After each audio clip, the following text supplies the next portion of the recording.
að leggja saman slétt í slétt samkvæmt töflu á blaðsíðu 10.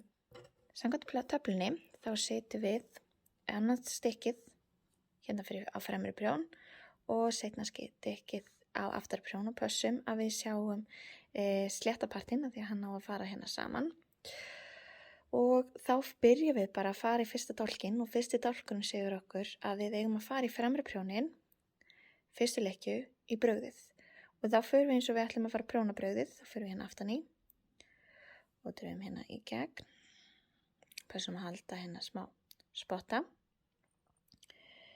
Síðan segir að næsti dálkur að það er slétt hérna í aftari prjón. Og þá förum við í þá leggju eins og við ætlum að prjóna slétt.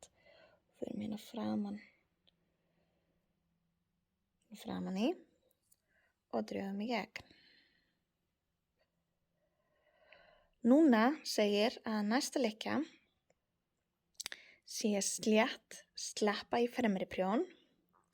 Við förum slétt sleppa og næsta leggja segir brugðin. Þá komum nefnilega svona hlið, hlið við hlið. Síðan segir afturprjón ef að fara brugðið, sleppa og slétt í næstu.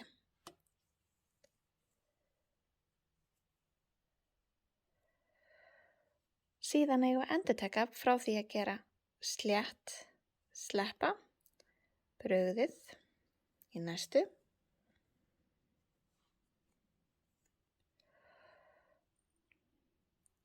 Og brugðið, sleppa, slétt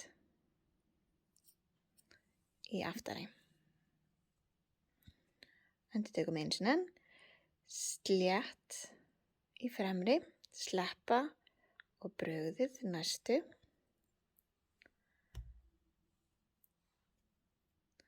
Í aftari, brugðið, sleppa, slétt.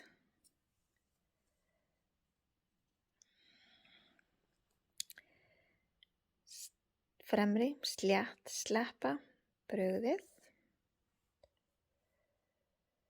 Aftari, brugðið, sleppa, slétt.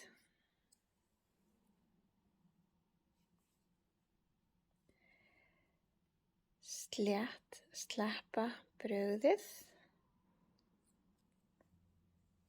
Í fremri, brugðið, sleppa, slétt. Svona, setjum við frá mér aðeins nær.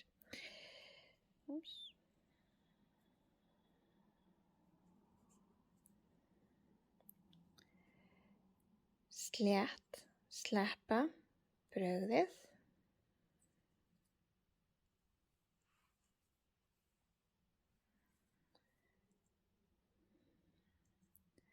Brugðið, sleppa, slétt.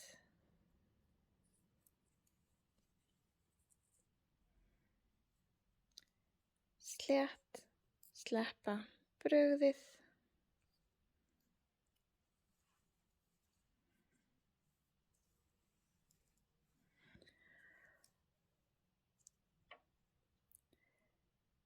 Brugðið, sleppa, slétt.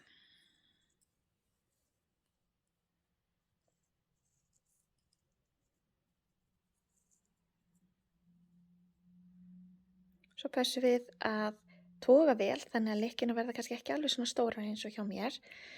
En ég er bara til að sýna ykkur hvernig það liggja. Þannig að þetta raunir bara hverfur saman.